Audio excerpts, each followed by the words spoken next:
নিস্তব্ধ রাতে একা একা বসে আছি, অজানা কোনো স্বপ্নকে বাস্তবায়িত করতে নয়।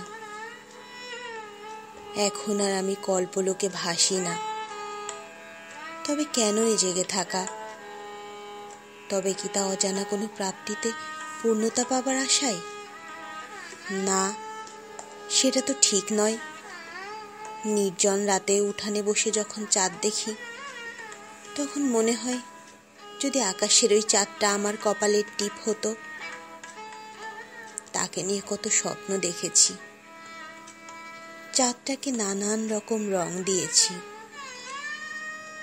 কল্পলোকের আরশিতে যখন মুখ দেখেছি, তখন কপালের চাঁদটাকে সবচেয়ে আপন মনে হয়েছে। কিন্তু ঘোর ভাঙলেই বুঝতে পেরেছি, চাঁদটাকে পাওয়া শুধু স্বপ্ন ছাড়া আর কিছুই নয়। তাকে তো আকাশেই বেশি ভালো দেখায়। সে আমার কপালে আসলে তার সৌন্দর্য ম্লান হয়ে যাবে। তাকে আর আমি নির্জন রাতে একা একা বসে দেখতে পাবো না।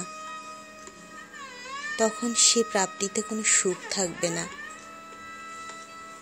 তাই চাঁদটাকে তো আমি চাই না।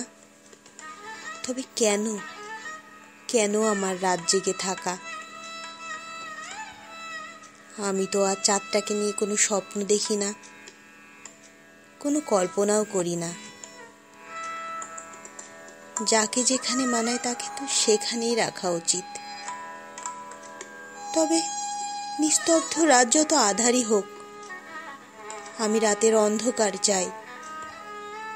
রাতের অন্ধকার ছাড়া আমি আমার চাঁদকে দেখব কিভাবে?